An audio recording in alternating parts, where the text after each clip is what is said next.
Audrey thought she was just being kind. For 3 months, she gave free blueberry pancakes to the starving, mute little girl who sat in the darkest corner of Sal's diner every single morning. She didn't know the girl was the missing daughter of the most powerful Mafia boss in Boston. She didn't know that by hiding her, she was standing between two of the most dangerous criminal empires on the East Coast. And she certainly didn't know that on a rainy Tuesday, the diner doors would get kicked open not by customers, but by 4 armed men in black suits surrounding a man whose ice-gray eyes looked like they could freeze the air itself. When he stepped forward, his Italian accent cutting through the silence like a blade, and said, "Where is my daughter?" Audrey had 2 seconds to decide. Hand over the child to a stranger who claimed to be her father, or die protecting a little girl who had no one else in this world. But what Audrey didn't see was the black sedan parked across the street. Inside, someone was watching, waiting, and the real danger hadn't even begun. If this story gave you chills, smash that like button and share it with someone who loves a good thriller. Subscribe and hit the bell because the next story might just be the one you can't stop thinking about. The neon sign for Sal's Diner flickered weakly, letting out a dying buzz, casting a sickly yellow glow onto the soaked sidewalk along Dorchester Avenue. 7:38 in the morning in South Boston. The kind of morning where the cold didn't just touch your skin, it seeped straight into your bones. Rain poured down like a waterfall beyond the window glass, turning the world into a dim, ashen curtain. Inside the diner, the air was so thick it felt hard to breathe. Audrey stood, planted in front of booth number 4, her hand clamped tight around a pot of hot coffee, so tight her knuckles had gone white. It was the only weapon she had. She knew how ridiculous that was. A pot of coffee against 4 guns, but she didn't move. The man who'd just walked in moved like a predator. Slowly, confidently. Each measured step rang on the checkered tile floor like a countdown to an unavoidable disaster. He didn't need to say a word. One glance was enough, and 4 bodyguards fanned out on either side like machines running on a set program. One blocked the front door. One cut off the passage to the kitchen. The other 2 stayed close behind their boss, hands already at their suit coats, ready to draw a gun at any second. Lorenzo Vitale. Audrey didn't know his name, but she recognized the type. The kind of man who, the moment he walked into a room, made the whole room stop breathing. The kind whose eyes could make grown men tremble and women forget how to speak. His eyes were a steel gray, so cold they could freeze the air around him. Big Mike burst out of the kitchen with a gleaming meat cleaver in his hand. The big cook let out a threatening roar, but before he could take another step, 2 bodyguards were on him. They didn't even need their guns. One hard shove and Big Mike was slammed into the corner wall, the cleaver clattering to the floor with a sharp metallic ring. Mr. Jenkins, the regular who'd been sitting in the same chair since 1985, shot up in panic. He tried to stagger toward the back exit, but a bodyguard was already there, arms crossed, watching the old man with a blank stare, the way you'd watch an insect. Lorenzo stopped 3 steps from Audrey. He didn't speak right away. He just studied her from head to toe with the cold, calculating look of someone used to sizing up a threat in a heartbeat. Then he opened his mouth, his voice low and thick with Italian, cutting through the silence like a blade. "You've been feeding my daughter for 3 months now. Don't waste time lying." Audrey felt her heart hammering in her chest, but she didn't budge. She thought of the little girl hiding under the table behind her, a thin child trembling, with haunted gray eyes. The child hadn't spoken a single word in 3 months, only communicating through messy drawings on napkins. "I don't know whose child she is." Audrey heard her own voice, steadier than she'd expected. "But I know she's afraid, and anyone who makes a child that afraid, I won't hand her over." Lorenzo went still. Something flashed through those eyes, too fast for Audrey to catch what it was. Pain, anger, or something deeper, something she couldn't read. Her words had touched some wound inside this man. Silence stretched on. The tension rose so high Audrey could hear the rain tapping on the tin roof, the wall clock ticking, Big Mike's heavy breathing from the corner. One of the bodyguards lifted a hand toward the gun tucked inside his jacket, eyes on Lorenzo, waiting for the order. His finger brushed the grip. The air was tight as a string about to snap. Then a small sound came from behind Audrey, the soft rustle of fabric against wood, the tiny, ragged breath of a child. Everyone in the diner turned at the same time. From the narrow gap between the seat and the wall of booth number 4, a pair of eyes stared out. Storm gray eyes, wide and round, full of fear, and full of stubbornness too. Eyes exactly like the man standing in the middle of the diner. The little girl crawled out from under the table, slow, every movement trembling like a small animal driven into a corner. Sophia pushed herself up, her thin legs wobbling inside mud-stained sneakers gone dull with wear. She looked at Lorenzo, then at Audrey, then back at Lorenzo. In that split second, the whole room seemed to stop breathing, waiting on the choice of a 7-year-old child. And then Sophia ran, but not toward the man who claimed to be her father. She bolted for Audrey, tiny arms locking around the young woman's legs, her face pressed into an apron smeared with ketchup, her whole body shaking like a leaf caught in a storm. Lorenzo stood there as if someone had driven a blade straight through his chest. The cold mask of the most powerful mafia boss in Boston cracked in an instant. The pain in his eyes was too clear, too real, and for a heartbeat Audrey nearly believed she must be seeing it wrong. His own daughter had just chosen a stranger over her father. Audrey pulled Sophia into her arms, one hand shielding the child, the other still gripping the coffee pot. She stared straight into Lorenzo's eyes, her voice no longer unsteady, but sharp with challenge. "You see that? She's afraid of you." Lorenzo didn't answer. He stood motionless for a long time, jaw clenched tight, the muscles in his face twitching as if he were holding back some storm inside himself. Then something in him shifted, his shoulders lowered, the chill in his gaze thinned and faded, replaced by something Audrey hadn't expected at all: exhaustion, despair, and the raw pain of a father.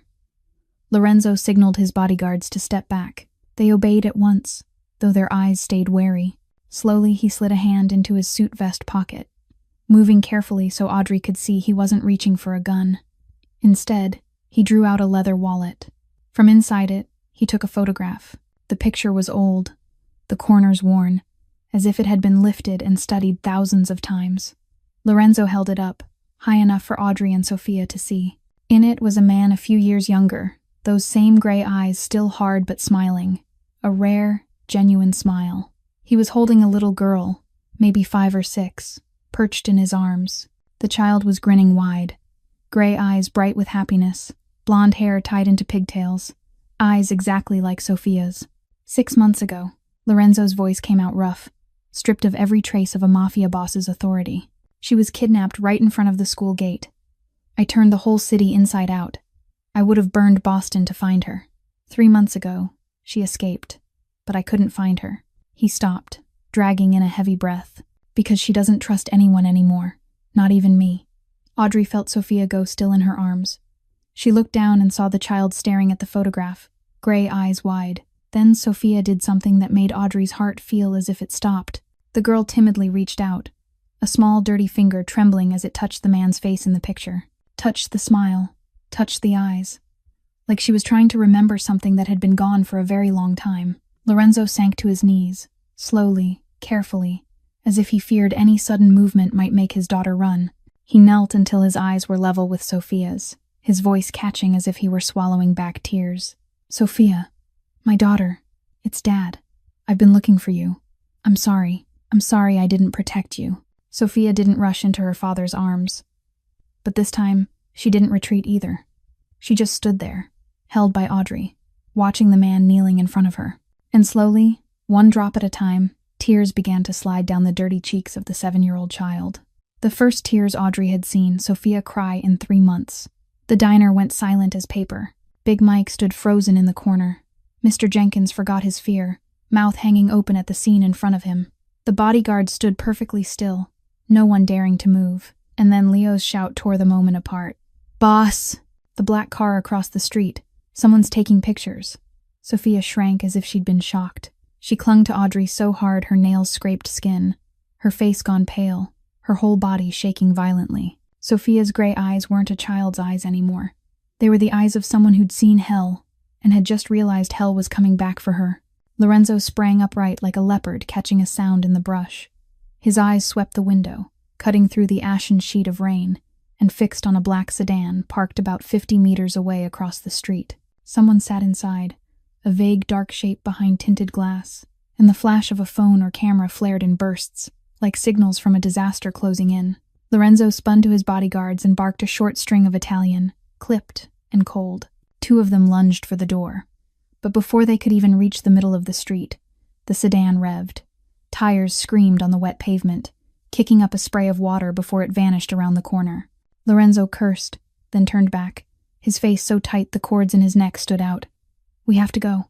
Right now. All of us." Audrey held Sophia close, feeling the child's small body shivering in her arms. Go where? Who was in that car? Lorenzo ground his teeth, his jaw hard as stone. Roman Castellano, or his people, the one who kidnapped my daughter. Audrey felt the blood in her veins turn to ice. Roman Castellano. She knew that name. Anyone who'd lived in South Boston long enough knew it. The most brutal drug kingpin on the East Coast, people said. They said he'd buried a family of 5 alive because the father dared testify against one of his men. They said he controlled half the cocaine flowing into Boston. They said a lot about Roman Castellano, and the worst part was that most of it was true. "Castellano and me," Lorenzo said fast, his voice urgent, as if he were counting down seconds. "We've been at war for 10 years. He wants the North Port to move drugs in from Mexico." I refused. "The Vitale family doesn't touch drugs. Never has, never will. Gambling, protection, money laundering, that's my limit." But Castellano won't accept that. He looked at Sophia, pain tearing through every line of his hardened face. 6 months ago, he took her, kept her as leverage to force me to hand over territory. He kept her alive because he needed a bargaining chip. But 3 months ago, Sophia escaped. And now, Lorenzo stopped, drew in a heavy breath. Now that he's lost his hostage, he wants her dead, because she's seen too much in those 6 months. Faces, names, locations, deals. My daughter isn't just a hostage anymore. She's a witness. Audrey looked down at Sophia. The girl had her face pressed into Audrey's chest, her hands clinging tight as if Audrey were the only lifeline in a storming sea. A 7-year-old who'd watched hell for 6 months, and now had to carry its secrets like a death sentence. Lorenzo met Audrey's eyes, his voice dropping lower. "If Castellano knows she's here, he'll come back. Not with 1 car, with an army. And he doesn't leave witnesses alive. You too. You've seen my face. You've seen the girl. To Castellano, you're a witness now." Audrey felt the floor tilt under her. 20 minutes ago, she'd just been a broke waitress trying to get through the day. Now she was standing in the middle of a war between 2 criminal empires, holding a child, her life hanging by a thread. Lorenzo offered the choice, his voice stripped of emotion. "You've got 2 paths. 1, forget everything you saw today. Pray Castellano doesn't know your face, and go on living your life. 2, come with us." Audrey looked down at Sophia. The girl lifted her head, gray eyes soaked with tears, looking at Audrey with all the trust a shattered child could give anyone. And in that moment, Audrey didn't see Sophia anymore. She saw Emily, her little sister. 8 years ago, the same wide eyes, the same total faith. Emily lay in a hospital bed, skin pale as paper, IV lines running into her from every direction. "I'm sorry," Audrey at 19 had whispered through tears. "I don't have the money. Just wait for me. I'll find the money. Wait for me." But Emily couldn't wait. 8 years old, leukemia, and a sister who didn't have enough to save her. Audrey had held her little sister in her arms when she took her last breath. She'd sworn she'd never let that happen again. Audrey lifted her head, and her eyes hardened into steel. "I'm coming." Lorenzo frowned. "You don't understand what you're getting into. This world has no place for naive kindness. You'll die." "I do understand," Audrey cut in, her voice steady. "I understand this is your world, where people kill for money and power. I understand I might die, but she trusts me." She tightened her hold on Sophia. "And I'm not leaving a child behind. Not ever. Again." Lorenzo watched Audrey for a long time. He didn't speak, but something in his gaze shifted. Maybe he saw what Audrey didn't even realize she was showing. The resolve of someone who's lost everything and has nothing left to fear. The recklessness of someone who once let the most precious thing slip away and swore she'd never make the same mistake again. Lorenzo gave one short, decisive nod. "Move." 5 minutes later, a line of black vehicles tore out of Sal's Diner's parking lot, slicing through the rain like bullets flying toward the unknown. Audrey sat in the back seat of an SUV, Sophia curled beside her, head resting on Audrey's shoulder, a tiny hand gripping Audrey's so tight her fingers went numb. The girl wasn't crying now, wasn't shaking. She was only holding on, as if the moment she let go, Audrey would fall into a bottomless pit. Through the car window, Audrey watched the city of Boston slide past in gray rain. She didn't know where she was going.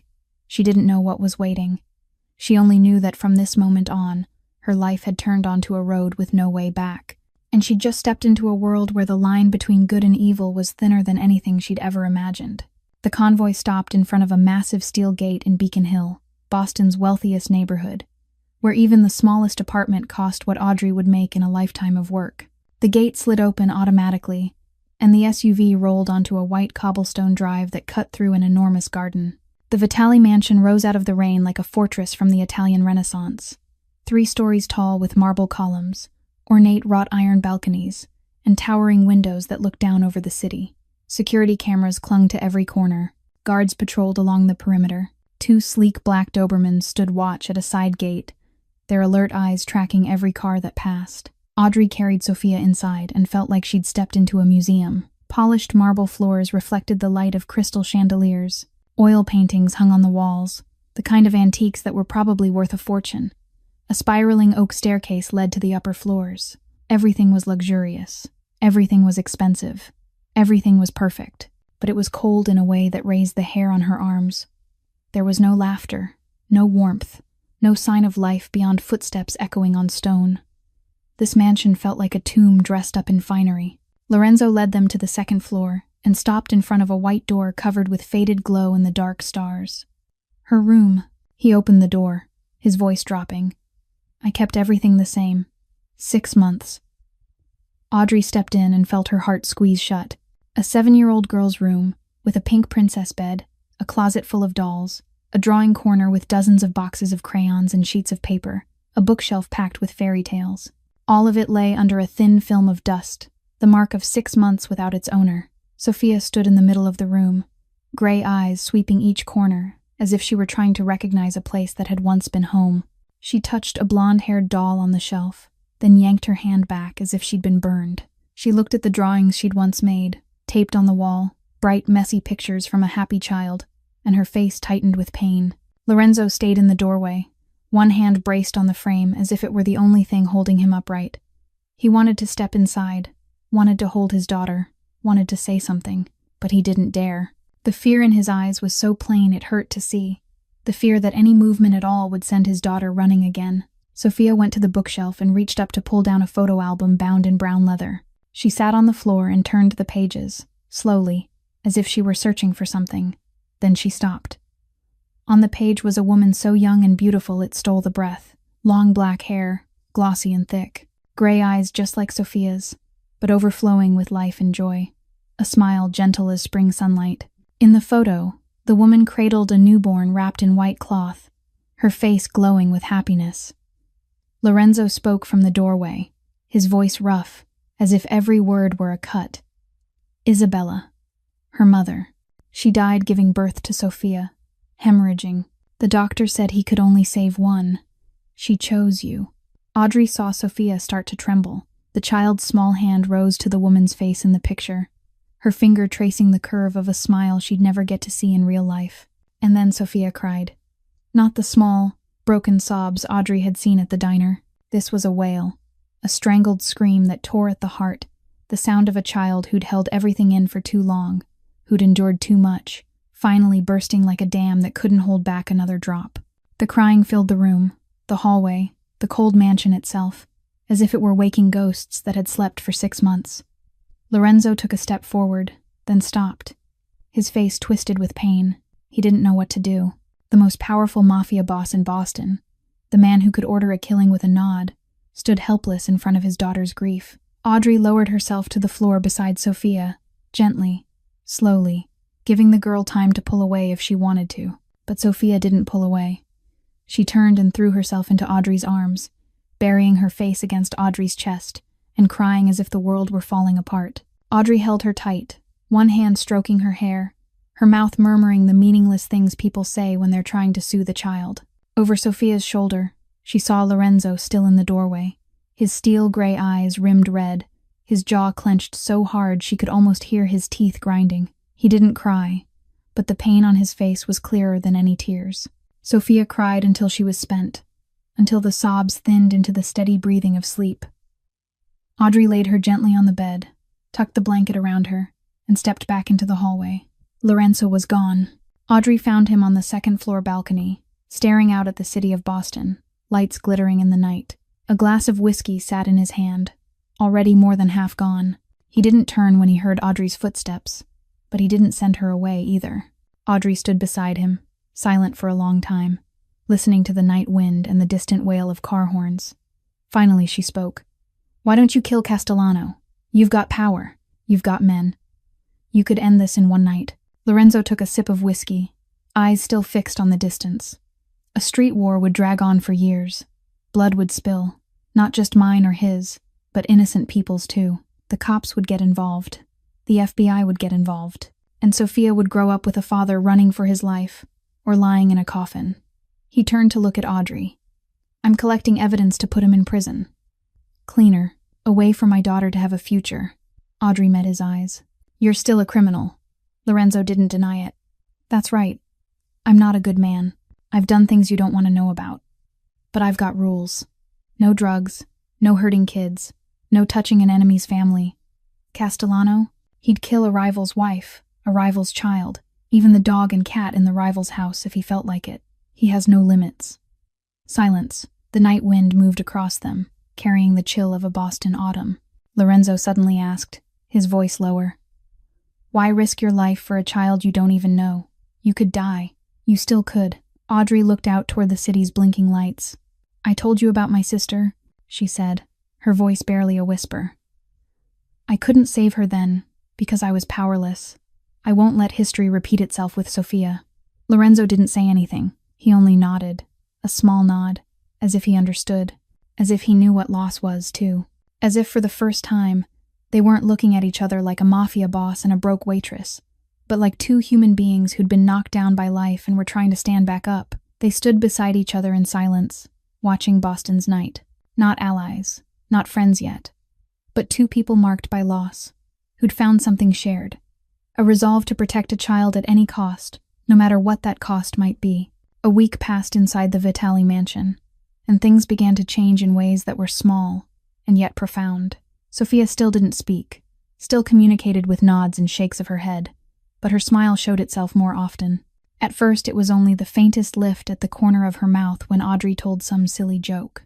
Then it became a real smile when she watched Audrey spill flour all over her own face while teaching her how to make pancakes. A child's laughter rang through the mansion's vast kitchen, and it was probably the most beautiful sound these walls had heard in 6 months. Lorenzo watched from a distance, standing behind the kitchen door like a ghost, his gray eyes never leaving his daughter for a single second. He wanted to step inside, wanted to join them, wanted to hear that laughter aimed at him, but he didn't dare. Every time he moved closer, Sofia shrank just a little, and Lorenzo backed away, the wound in his eyes deepening with each day. Audrey saw it. She began to serve as a bridge, whispering to Sofia that her dad missed her, that he stood out there because he was afraid of scaring her, that maybe she could give him a chance. Sofia listened, gave no reaction, but Audrey knew the girl was thinking. Sofia's drawings changed too. In the early days, she drew houses with bars on the windows, black figures standing in dark corners, gray clouds sealing off the sky. But little by little, color began to appear. Bright yellow sunflowers, brown sparrows perched on branches, a blue sky with soft white clouds. The drawings of a child slowly finding her way back to the light. On the 7th day, Sofia did something that left both Audrey and Lorenzo with their throats tight. She spent the whole morning drawing in her room and wouldn't let anyone come in to look. By afternoon, she stepped out shyly with a sheet of paper in her hands and went straight to where Lorenzo sat reading a newspaper in the living room. She stood there, head lowered, hands trembling as she held the drawing out toward her father. Lorenzo took it, and when he saw what it was, he went utterly still. In the picture, 3 people stood in front of a house. A tall man with black hair, a young woman in an apron, and a small child between them. All 3 were smiling. Above them, in a child's wobbly letters, Sofia had written a single word: family. Lorenzo held the drawing and stared at it without a word. Audrey saw his fingers tremble, saw his jaw clamp down as if he were trying to hold something back. Then Sofia did something neither Audrey nor Lorenzo expected. She took a hesitant step forward, and her small hand slowly settled on her father's large one. A light touch, careful, as if she were testing whether it was safe. Lorenzo closed his hand around his daughter's, gentle as if he were holding a butterfly, afraid any force at all would make her fly away. He didn't speak. He didn't need to. That moment was everything on its own. But darkness never lets the light last for long. That night, a knock sounded at Lorenzo's office door. Leo came in, his face so tense the creases in his forehead were deeper than usual. "Boss," he said, his voice dropping. "Castellano knows now. His men have confirmed the mansion's location. And—" Leo hesitated, as if he didn't want to keep going. "And what?" Lorenzo asked, his voice cold as ice. Leo handed Lorenzo his phone. A message from a hidden number. 10 minutes ago. Lorenzo looked at the screen, and Audrey, standing outside the door about to step in to ask about Sophia's schedule for tomorrow, saw his expression change. "Hand over the girl, or I'll kill both of your women. You've got 48 hours. Signed, R." See. Lorenzo ground his teeth, his gray eyes darkening like a sky before a storm. He didn't say a word, but the hand holding the phone clenched so hard the casing crackled. Audrey backed away, heart pounding. "Both of your women, Sophia and her. She was putting them in danger." That night, Audrey couldn't sleep. She lay staring at the ceiling, thoughts spinning in circles. She was only a broke waitress from South Boston. She didn't belong in this world of guns and blood and messages that promised murder. If she stayed, she'd be a burden. She'd be a weakness. She'd be the reason Sophia was in danger. Near midnight, Audrey wrote a short letter, slipped it into her pocket, and lifted the small bag holding the few changes of clothes she'd brought from her old apartment. She went down the stairs, moving as softly as a cat, toward the front door. She'd just put her hand on the doorknob when a tiny hand grabbed the hem of her shirt from behind. Audrey turned. Sophia stood there, eyes red from crying, maybe from a nightmare. She looked at Audrey, looked at the bag, and the storm gray in her eyes filled with terror. Not Castellano's terror, the terror of being abandoned. Sophia pulled a napkin and a pen from her pajama pocket, the ones she always carried. She scribbled fast, so fast the letters slanted and shook, then held the napkin up in front of Audrey. "Don't go. Sophia needs you." Audrey went rigid. This was the first time Sophia had communicated with written words, the first time she'd reached out on her own to say, even without speaking, that she needed someone. "Where do you think you're going?" Lorenzo's voice came from the stairs. He stood there, still in his suit, as if he'd never gone to bed. Audrey looked up, her voice catching. "I don't want to put you in danger or—" Lorenzo came down, each heavy step ringing on the stone floor. "You've given my daughter something money can't buy. You gave her trust. You gave her a reason to laugh for the first time in 6 months." He stopped in front of Audrey, steel gray eyes locked on hers. "I'll protect you, with my life if I have to." Sophia wrote one more line, then held it up so both adults could read. "Family doesn't leave." Lorenzo looked at his daughter's crooked letters, then at Audrey, then back at the words. Something flickered in the Mafia boss's cold eyes. Something like resolve, like steel, like an oath that didn't need a voice. Castellano wants war. He'll get war. But my way. The next morning, Lorenzo called an emergency meeting in his office. Leo stood by the door with his arms folded across his chest, his face drawn tight as a string about to snap. Danny, the Vitali family's tech specialist, sat in front of a laptop, fingers tapping non-stop across the keyboard. Audrey was asked to come in, a rare thing in a Mafia world where women were usually pushed out of important meetings. Lorenzo stood before a whiteboard, his voice low and decisive. Castellano keeps all his criminal evidence on a hidden server in a warehouse at the North Port. Murder videos, drug transaction ledgers, a list of corrupt cops and politicians he's bought. If we get that data and make it public, Castellano gets life in prison. His empire collapses. No street war, no bloodshed. Danny looked up from the laptop screen and shook his head. The problem is the server is heavily protected. Multi-layer encryption, military-grade firewalls, and it needs a master password to access. Without the password, I'd need at least 6 hours to crack it. Too long. Castellano will detect it and destroy everything before we can download it. Silence settled over the room. Audrey looked around and saw the dead end written on every face. Then, suddenly, she spoke, surprising even herself with the boldness of it. "What if someone distracts Castellano, pulls him away from the warehouse while you break in?" Lorenzo turned to her, steel gray eyes narrowing. "You're saying you'll be bait?" Audrey nodded, trying to keep her voice steady even as her heart pounded. "Castellano wants me." He said it in the message. "Both of your women. If I show up, he won't be able to ignore it." Lorenzo shook his head, firm. "No, it's too dangerous. Castellano will kill you the second he realizes he's been tricked. I'm not allowing it." The meeting fell back into a stalemate. Danny kept hammering at the keys in hopeless frustration. Leo let out a slow breath. Lorenzo paced like a caged beast. Audrey bit her lip, trying to think of another solution, but her mind went blank. No one noticed the door had cracked open. No one noticed storm gray eyes watching through the gap, listening to every word. Not until the door swung fully open and Sophia walked in. She went straight to the table without a shred of hesitation, holding the familiar napkin and pen. To everyone's stunned silence, Sophia scribbled and held the napkin up. Sophia knows the password. The whole room seemed to freeze. Lorenzo dropped to his knees in front of his daughter, his voice trembling. "What did you say? What do you know?" Sophia wrote again, slowly, each letter firm.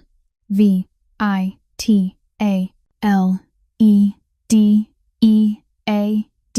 2025. Danny lunged closer, eyes wide. "Wait. That's the password format Castellano's system uses. I saw traces of it when I tried to get in. If that's the real password." Lorenzo gripped his daughter's shoulders, fighting to contain his agitation. "Where did you get that, Sophia?" Sophia didn't write anymore. Instead, she pulled out a blank sheet and began to draw, fast, precise, as if the images were burned into her mind and now were pouring out through the tip of the pen. The first drawing showed a dark room with a computer on a desk. The second showed Castellano, rendered with lines so clear they were frightening, sitting at the computer, hands on the keyboard. The third showed the computer screen with a string of characters. The fourth showed eyes, Sophia's eyes, staring at the screen from the corner of the room. Danny looked at the drawings, then at Sophia, then at Lorenzo, his voice full of astonishment. She has an eidetic memory, photographic memory. She remembers exactly what she sees. Every detail, every character. Lorenzo understood. During the 6 months of captivity, Castellano had gotten careless. He'd thought a 7-year-old couldn't understand anything, couldn't remember anything, just a silent hostage in the corner. He worked right in front of Sophia, made calls, typed passwords, planned with his men. And Sophia had watched, had listened, had remembered it all. Sophia wrote one more line, the letters crooked but clear. Sophia knows more. Names, faces, calls, locations. Lorenzo looked at his daughter with a completely new gaze. Not the gaze of a father looking at a small child who needed protection, but the gaze of a man realizing he was standing before something extraordinary. This child hadn't only survived. She'd turned 6 months of hell into a weapon. She'd watched and memorized everything like a perfect witness. A slow-burning bomb Castellano never knew he was raising. Danny was already typing like a madman. "Boss, if she gives me enough, I can breach the system remotely. No need to go to the port, no need to break in. I just need time, and what she remembers."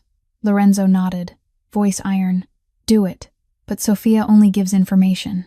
She doesn't take part in anything dangerous. She doesn't leave the mansion. She doesn't meet anyone outside. Understand? Sophia looked at her father, and for the first time since she came home, she smiled. Not the shy, frightened smile of the early days. A smile with a hint of cunning in it. The light of a child who knew she held the power to get revenge on the man who'd kept her caged for 6 months. She wrote a final line and held it up for everyone to read. "Sophia wants Castellano in prison."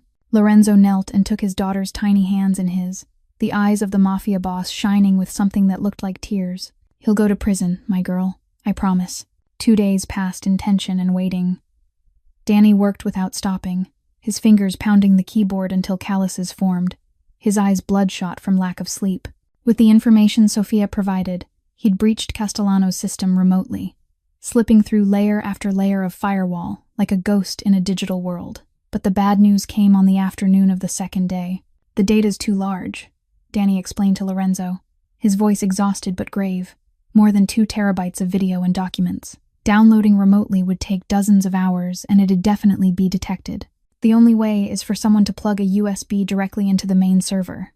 The final plan was drawn up. Audrey would play bait, showing up at the meeting point to pull Castellano's attention. While he was busy dealing with her, Lorenzo and his team would break into the warehouse, plug in the USB, and pull the entire archive. Simple in theory, deadly in reality. The night before the raid, the Vitali mansion sank into the tight silence of people waiting for the storm to hit. Sophia was asleep, Danny sitting in a chair beside her bed, guarding her while still working on the laptop. The guards patrolled more heavily than usual. The whole house felt like it was holding its breath. Audrey couldn't sleep. She lay twisting in bed for hours, staring at the ceiling, thinking about tomorrow, about what could happen, about what she could lose. Finally, she got up, threw on a sweater, and went out to the balcony. Lorenzo was already there. He stood leaning on the railing, looking out over the city of Boston, lights glittering in the night. No whiskey this time, just him, and darkness, and silence. Audrey stood beside him without speaking.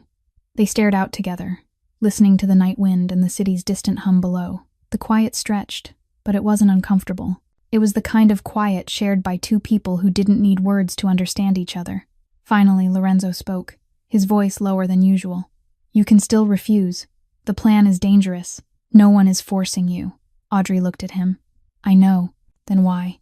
Lorenzo turned to face her, eyes studying her in the dark. Audrey fell silent for a moment, searching for the right answer. "Because of Sophia," she said slowly. "Because..." She hesitated, then went on, her voice smaller. "For the first time in 8 years, I feel like I belong somewhere." Lorenzo didn't answer right away. He turned toward Audrey, and somehow the space between them had narrowed without either of them noticing when it happened. "If something happens tomorrow," he began, his voice rough, "I want you to know." Audrey put a hand over his mouth, stopping the words. "Don't talk like you're writing a will." Lorenzo let out a soft laugh, so small it was almost soundless. "I haven't trusted anyone since Isabella died. Not men, not women, not anyone except my daughter. But you're different." Audrey felt her heart pick up speed. "I'm just a broke waitress from South Boston. I've got nothing. No money, no power, nothing at all." Lorenzo lifted his hand and touched Audrey's cheek, and she realized she was crying without knowing when it had started. His fingers brushed away her tears, a tenderness that was almost impossible to believe could come from the hands of a Mafia boss. "You're the only person who's ever dared look me in the eye and tell me no." His voice dropped, nearly a whisper. "Do you know what that means to a man like me? The whole world kneels in front of me, and you stand straight." The distance between them vanished. Audrey could feel Lorenzo's breath on her mouth, could see pale silver threads in his gray eyes under the moonlight. They leaned toward each other, slow, as if time itself had stopped. Tiny footsteps sounded behind them. They both turned at once. Sophia stood in the balcony doorway, arms wrapped around an old stuffed bear, gray eyes wide as she looked at them. She wasn't scared. She didn't cry. She didn't run away. Instead, a small smile spread across her face, the mischievous smile of a 7-year-old catching adults doing something secret. Then Sophia ran over, took Lorenzo's hand with one small hand, took Audrey's with the other, and tugged them toward the sofa on the balcony. They sat down, Sophia between them, and the girl climbed up, curling like a kitten, head resting on Audrey's shoulder, feet draped across Lorenzo's thigh. Minutes later, she was asleep, her breathing steady and soft. Lorenzo looked at his daughter, then looked at Audrey over the child's head. In the dark, he slowly reached out and took Audrey's hand where it rested on Sophia's shoulder. He didn't speak. He didn't have to. They sat there, the three of them, on the last night before the storm. A brief peace. In only a few hours, everything would change. 2 o'clock in the morning, the line of black vehicles slid through Boston's empty streets like ghosts in the night. Audrey sat in a separate car with Leo, her heart pounding in her chest, both hands clenched together to hold back the shaking. Through her earpiece, she could hear Danny back at the mansion, his voice steady and focused. "Comms are good. All units report in." Before she got into the car, Sophia had run to hug her. The girl didn't cry, but her storm gray eyes were full of worry. Sophia pressed a small folded napkin into Audrey's hand, then turned and ran back inside before Audrey could say a thing. Audrey opened the napkin in the car. Under the flickering streetlights, she read the crooked words, "You have to come back." She folded the napkin again and slipped it into her pocket, close to her heart. "I promise," she whispered, even though Sophia couldn't hear her. Boston Harbor at night was a completely different world. Shipping containers were stacked like enormous steel buildings, forming a dark, frightening maze. Pale yellow light from scattered lampposts wasn't enough to chase away the darkness, only enough to create patches of light and shadow like a haunted chessboard. The smell of sea salt, mixed with oil and rusted metal. Fog clung to the water, spreading slowly like ghostly fingers trying to crawl onto shore. Leo's car stopped at the agreed meeting point, an open space between 2 rows of containers. Audrey stepped out and felt the cold sea wind cut into her skin. She stood there alone, like bait dropped among wolves. They came out of the dark. 20, maybe more than 20 men dressed in black, guns in their hands, closing around her from every direction. And at the center of them was a man who stepped forward, slow, confident, as if the whole world belonged to him. Roman Castellano.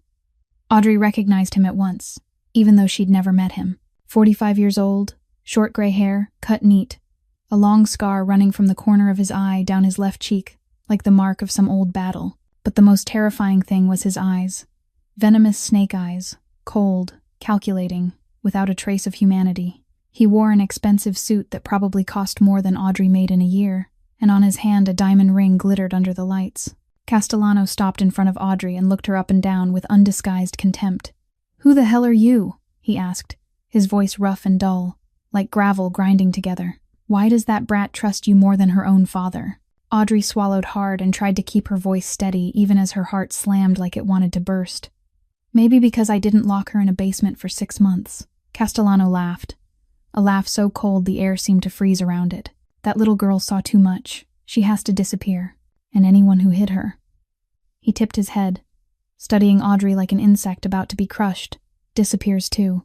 At the same time, a few 100 meters away, Lorenzo and 2 bodyguards slipped between the containers toward the warehouse. They moved like shadows, silent, every step measured with care. The warehouse back door was opened with an electronic lock Danny had hacked remotely.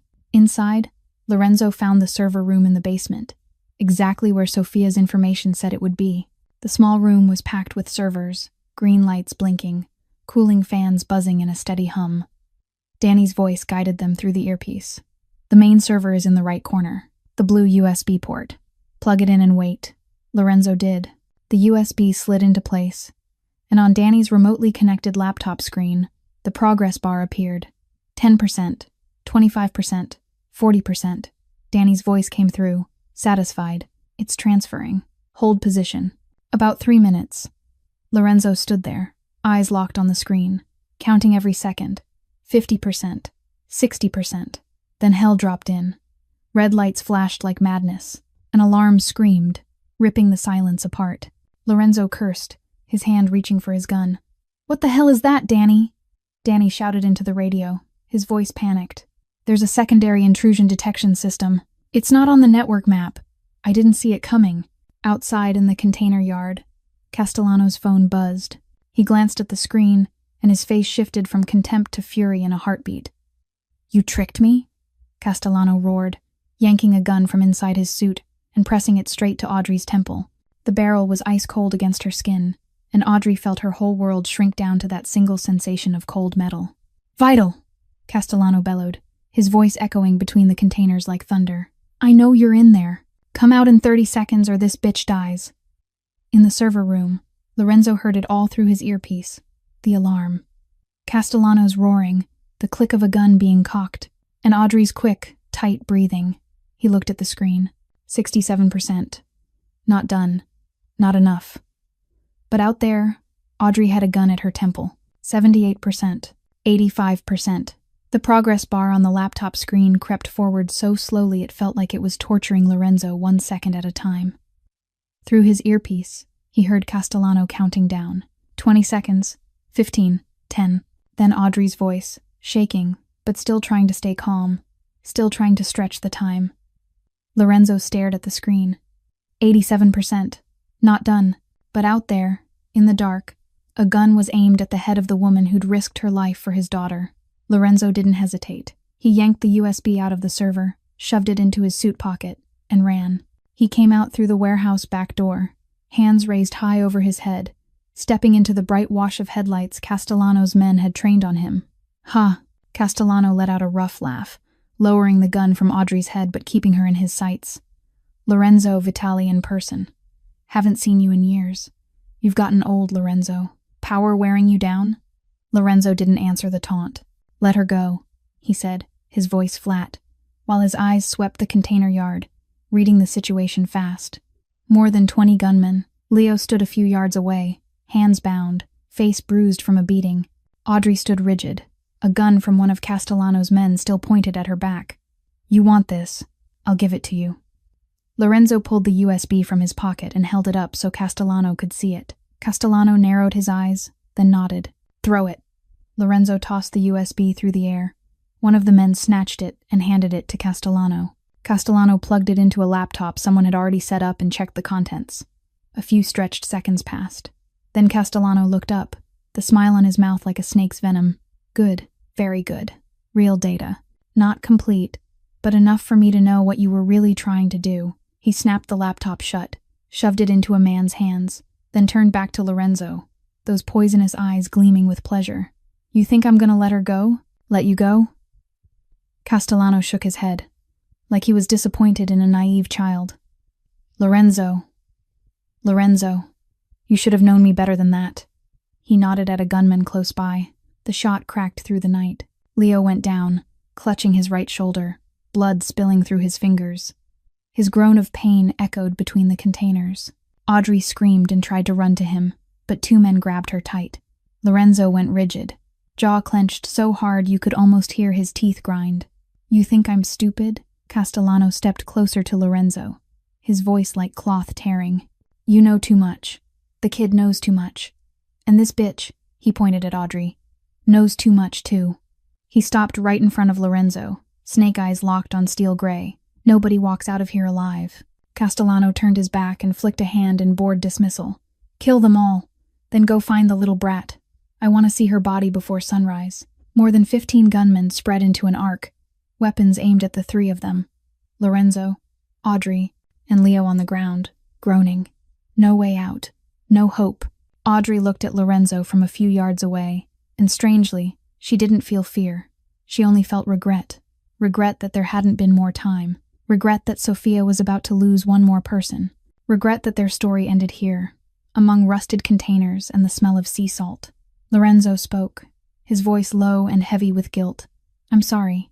I never should have let you get pulled into this. Audrey smiled, a smile oddly gentle in this moment. I chose it. Castellano stood a short distance away, shaking his head with disgust. How touching. Now shoot. The sound of guns being cocked rose all at once. Audrey closed her eyes, and then darkness slammed down. Not the darkness of death. Real darkness. The entire power system across the harbor went down at the same time. Lights died. Headlights died. Street lamps died. The whole port dropped into a pitch-black ink of night. Chaos erupted.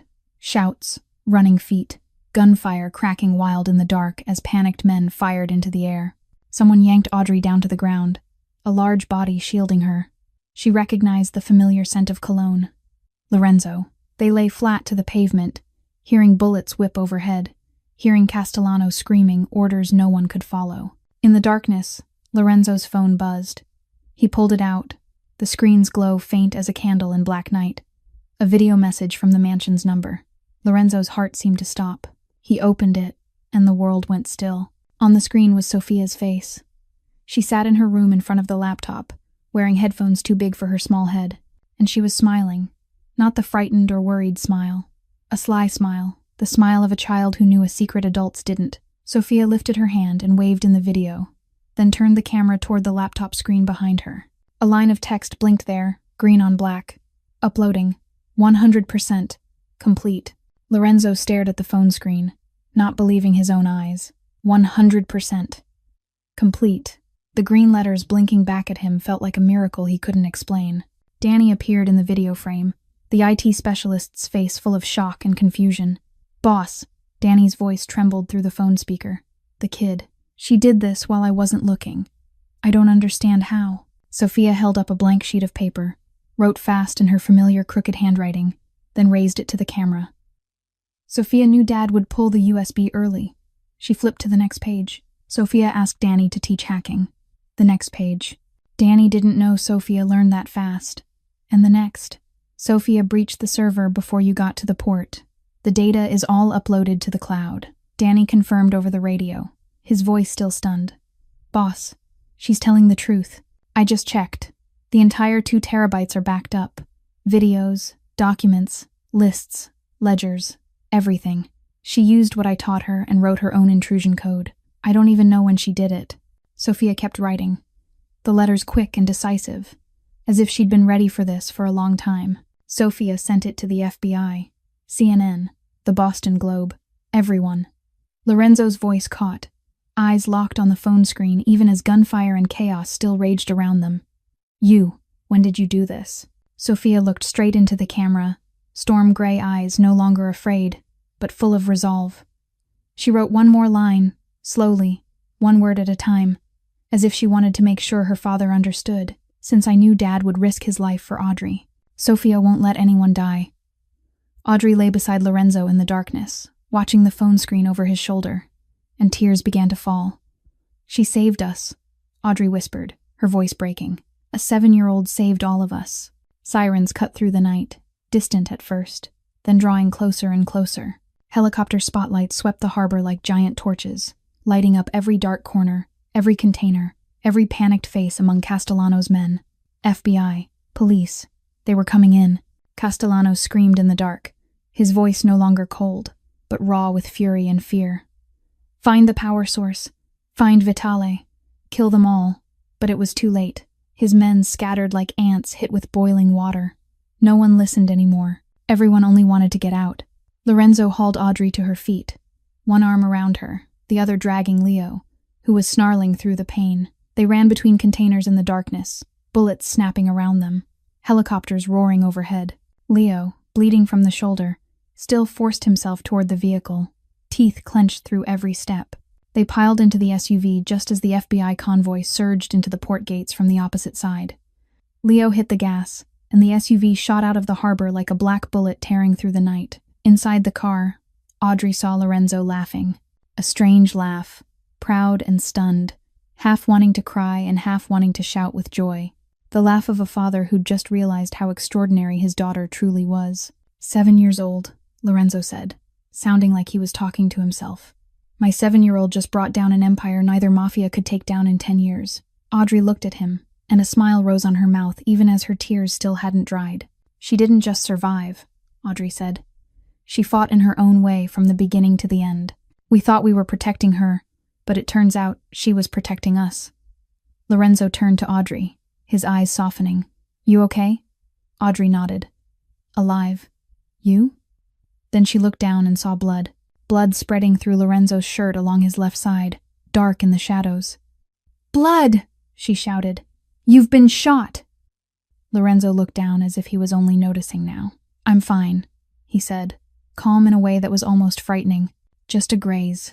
Just get me back to her. The convoy reached the mansion as the first light of dawn began to lift over Boston's horizon.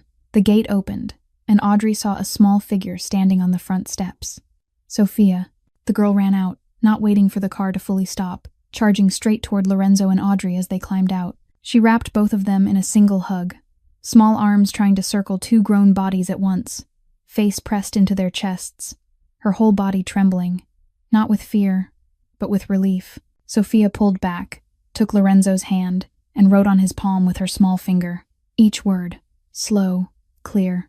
Dad promised Castellano would go to prison. Sophia kept my promise to help Dad. At the same time at the port, hell came down on Roman Castellano. The headlights of dozens of FBI vehicles turned the place bright as day, ripping apart the pitch-black night. Helicopters thundered overhead, spotlights sweeping across every container and every blind corner, leaving no darkness untouched, no shadow to hide in. SWAT poured in from every direction. Rifles raised, shouted commands echoing through loudspeakers. Castellano ran. He ran like a rat driven into a dead end, skirting along the containers, hunting for a way out. But the port gates were sealed. Every exit had FBI already waiting. He was surrounded with no escape, standing in the middle of a ring of gun barrels, his snake eyes now flooded with panic. One of his men staggered up, face drained white, hands shaking as he held out a phone. Boss, he said, voice on the verge of tears. The news. It's everywhere. Castellano snatched the phone, and his world collapsed right in front of him. A red banner flashed across the screen with a headline that shook the city. Every dark secret of the Castellano empire has been exposed. From the leaked murder videos to the list of officials on his payroll, the truth was now broadcasting live for the world to see. Castellano stood frozen, watching the criminal kingdom he'd spent 30 years building crumble in a matter of seconds. And there was more. Fox News, NBC, ABC. Every channel was broadcasting the same thing. The videos he'd thought were locked away and safe were now playing on national television. His face, his voice, Every crime he believed he'd buried forever laid out in front of millions of eyes.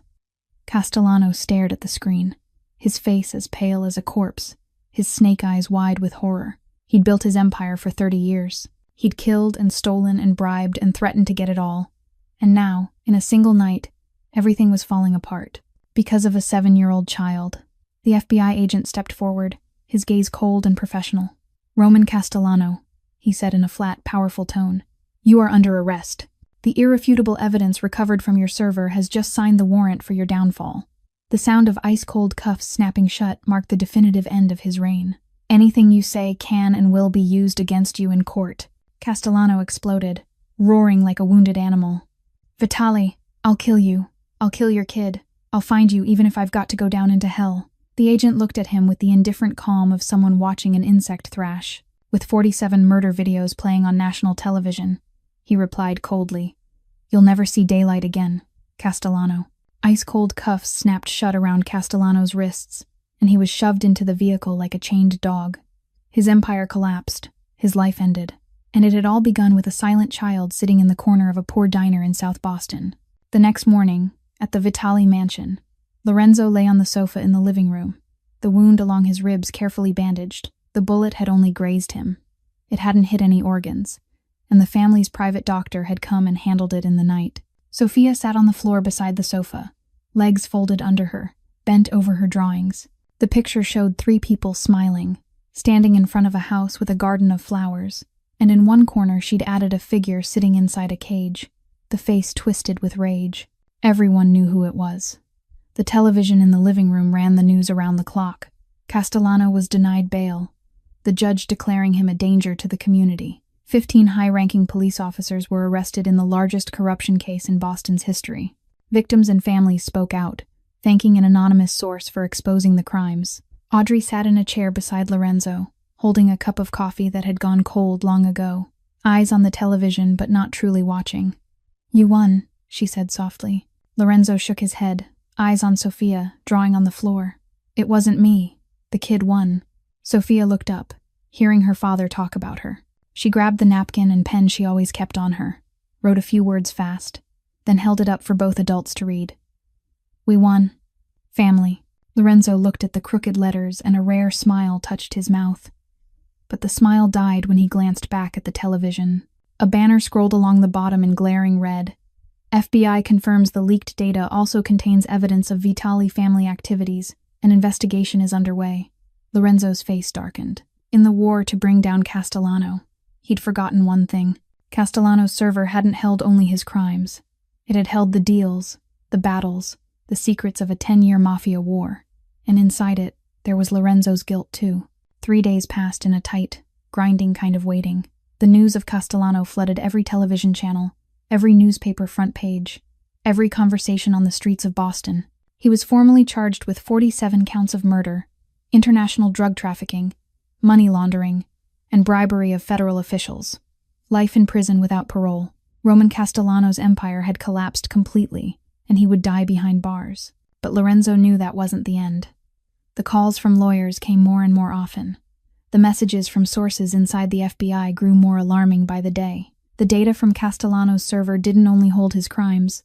It held deals, battles, secrets from a 10-year Mafia war. And inside it, there was Lorenzo's guilt too. It was only a matter of time before the FBI came knocking. On the 3rd night, Lorenzo called Audrey and Sophia into his office. The room had bookshelves that climbed to the ceiling, a massive oak desk, and warm yellow light that should have felt comforting. On the desk, a stack of legal documents had already been prepared, the lawyers' seals and signatures still fresh. Sophia sat in a leather chair far too large for her small body, feet not touching the floor, swinging in the air. Audrey stood beside her, one hand resting on the girl's shoulder, feeling worry rise like a tide in her chest. Lorenzo stood at the window, looking out over Boston at night, his back to them. The silence stretched until it felt like it could choke. Then he turned, and Audrey saw something she'd never seen in those eyes: letting go, acceptance, and the deep pain of a father preparing to say goodbye. "I have to go," Lorenzo said, his voice low and lightly trembling. "And maybe, for a long time." Sophia looked at her father, storm-gray eyes not understanding. She pulled her napkin and pen from her pocket, wrote quickly, and held it up. Where? Where are you going? Lorenzo stepped forward and knelt in front of his daughter, taking her tiny hands in his large ones. I've done a lot wrong, my girl, he said, each word sounding like it was being torn out of his heart. Before you, I didn't care. I thought money and power were everything.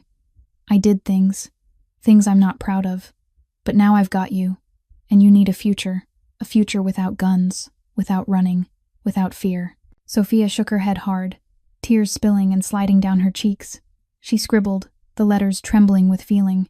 Dad did nothing wrong. Dad saved me. Dad can't go. Lorenzo smiled, the saddest smile Audrey had ever seen. I love you, more than anything in this world, but the best way to protect you, the best way to give you a normal life, is for me to turn myself in, cooperate with the FBI, get a reduced sentence, and you'll be able to go to school, have friends, have a future, without always looking over your shoulder to see who's watching. Sophia didn't write again. She did something neither Lorenzo nor Audrey expected. She threw herself into her father's arms, clinging with all the strength a 7-year-old had, face buried in his chest, shoulders shaking in waves. For the first time since the kidnapping, since the 6 months of hell, Sophia hugged Lorenzo first, and Lorenzo hugged her back, the powerful arms of Boston's most feared Mafia boss trembling as he held the small body of his 7-year-old daughter. Then he cried, not the quiet, hidden kind of crying men try to bury. This was a broken, choking sob, the sound of all the years of loneliness, the pain of losing his wife, the 6 months of searching for his daughter in despair, love so large he was willing to surrender his freedom so his child could be happy. Audrey stood there with tears streaming down her face, not even trying to wipe them away. She watched father and daughter holding each other, and her heart felt like it was being crushed. Lorenzo lifted his head and looked at her over Sophia's shoulder, steel gray eyes now red-rimmed and wet. Take care of her, he said, voice raw. I trust you, only you.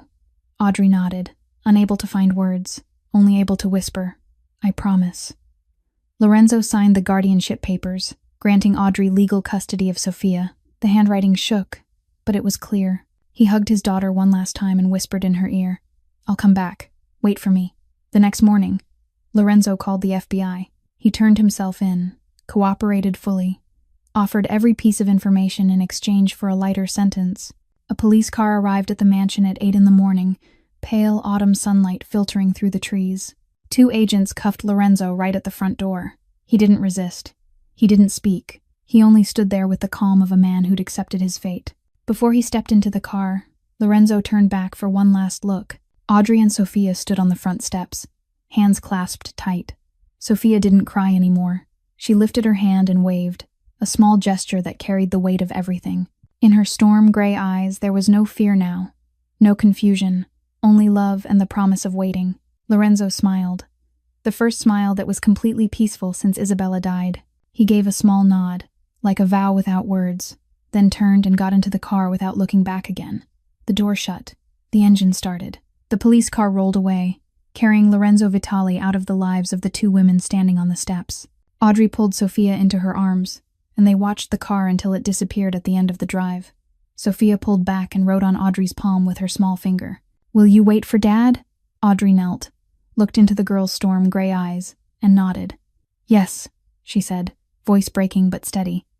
We'll both wait. She lifted Sophia into her arms, walked back inside the mansion, and closed the door behind them. Outside, the autumn sunlight stayed pale gold through the trees.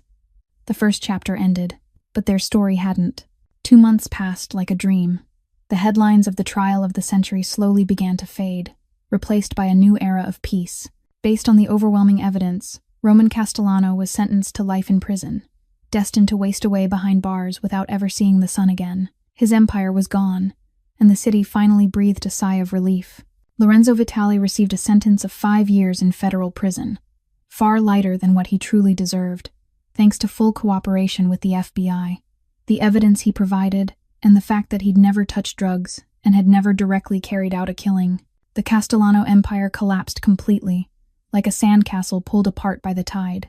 The Vitali empire was dismantled in a controlled way. Legitimate assets transferred, illegal operations declared and ended. A dark chapter in Boston's underworld closed. Audrey went back to Sal's diner, but not as the broke waitress working double shifts just to cover rent. Sal, after an expensive and exhausting divorce, sold off his share of the place. Audrey used the money Lorenzo left behind to buy in, becoming a co-owner. The diner was renovated, a new neon sign replacing the old one that had flickered on its last breath. The walls repainted a warm cream, the tables and booths replaced with clean new ones. But booth number 4 stayed exactly as it was, with its worn blue vinyl seat and a newly changed light bulb. The place where it all began. Sophia lived with Audrey in a small apartment near the diner, not the glittering mansion on Beacon Hill, but it was clean and warm and safe. She went to a public school, living like a normal child for the first time in her life. She had friends, a teacher who cared. Afternoons spent drawing in a small room full of sunlight. Her drawings no longer held darkness, no bars, no frightening figures, only flowers, birds, blue sky, and 3 people standing close together, smiling.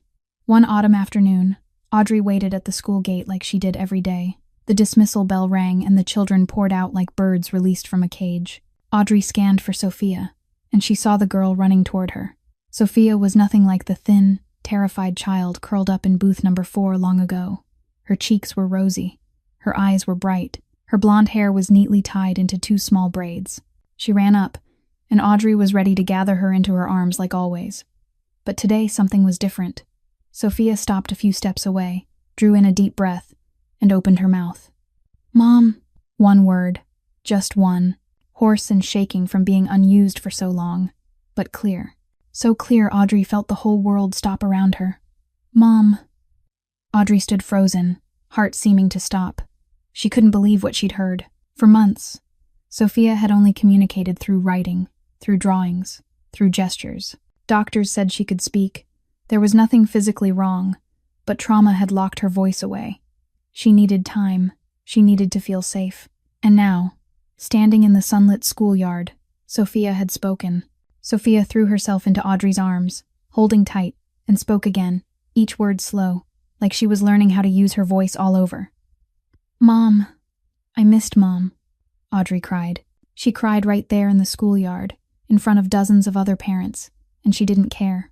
She held Sophia close, kissed the girl's hair, and whispered, "Mom missed you too. Mom loves you. So much." Every Sunday, Audrey and Sophia drove to the federal prison to visit Lorenzo. Through the separating glass, Lorenzo watched his daughter change week by week, healthier, happier, and now, she could speak. Sophia told her father about school, about her teacher, about new friends, about the pictures she drew, about the blueberry pancakes Audrey made every morning. Lorenzo listened, eyes lighting up with every story, the smile on his mouth no longer painful, but full of pride and love. At the end of every visit, the 3 of them placed their hands on the glass, Lorenzo on one side, Audrey and Sophia on the other. Lorenzo's large 5 fingers, Audrey's slender 5 fingers, and Sophia's tiny 5 fingers, touching through cold glass that still couldn't keep them apart. "Thank you," Lorenzo said, voice low and sincere. "For everything." Audrey smiled through tears. 5 years. Then we'll be a real family." Lorenzo nodded, eyes holding Audrey with all the love he'd kept hidden for so long. "I'll wait, however long it takes." Before they left, Sophia handed the guard a sheet of paper to pass to Lorenzo. A new drawing. In it was a small house, not a mansion, just an ordinary home with a flower garden out front. 3 people stood in front of it, hand in hand, all of them smiling. Beneath the picture, in the crooked handwriting of a 7-year-old, Sophia had written, "Our home, 5 more years." Spring came and went. Summer burned, then yielded to a fall gone golden and tired. Winter laid down a white sheet of snow over Boston's streets, then melted into little streams that ran back to the sea. Year after year, time moved like water that never stops, carrying old pain away and bringing new joy in its place. Audrey finished her nursing degree after 3 years of studying and working at the same time, but she kept Sal's Diner, the place that had saved her, the place that had given her a family, the place where a plate of blueberry pancakes changed everything. Sophia grew a little more every day, from a thin, silent, frightened 7-year-old into a confident, radiant 12-year-old. She could speak now. She could laugh now. And each day was a new day filled with light. Every Sunday, never missing once, Audrey and Sophia drove to the federal prison to visit Lorenzo. 1,825 days. They counted every single one, and then that day came too. Tuesday morning, Boston Spring. Sunlight like honey spilling through the windows of the small diner on Dorchester Avenue. The place had been renamed Sophia's Pancake House, famous across the city for its blueberry pancakes and the story behind them. The little sparrow drawing on the napkin from long ago had been framed with care, hanging on the wall right beside booth number 4. Beneath it were the words, "The place where it all began." Audrey was 32 now, pouring coffee behind the counter, hair pinned up neatly, her smile coming easier than it used to. 5 years had smoothed the worry lines from her forehead, replacing them with the beauty of a woman who'd finally found peace. Sophia was 12, doing homework in the kitchen, darting out now and then to help carry plates, grinning wide at the regulars. 8 in the morning, the door chime rang. Audrey didn't turn, hands still busy with coffee, voice calling out, "Welcome to Sophia's. Sit anywhere you like." Sophia ran out of the kitchen to greet the customer like she always did, but she stopped dead in the doorway.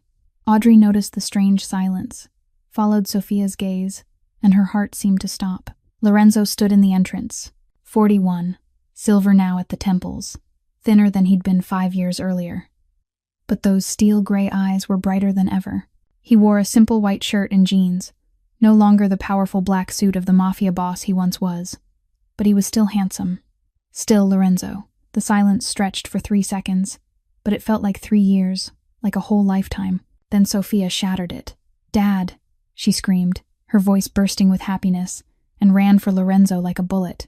Lorenzo dropped to his knees and caught his daughter in his arms, holding her tight as if he was afraid that if he let go, she'd vanish. Father and daughter clung to each other in the middle of the diner, Sophia crying and laughing at once, tears soaking the front of Lorenzo's white shirt. "I'm home," Lorenzo whispered, his voice breaking. "I'm sorry. It's been so long. You've grown so much." 5 years, Dad," Sophia said, her voice trembling. "I counted every day. 1,825 days." Lorenzo stood, one arm still around Sophia, and he looked toward Audrey behind the counter, still holding the coffee pot, tears running down her cheeks. Lorenzo walked to her, each step slow, like he was crossing 5 years of distance in a few short seconds. "I'm back," he said, voice low and warm. Audrey set the coffee pot down, ran out from behind the counter, and fell into Lorenzo's arms.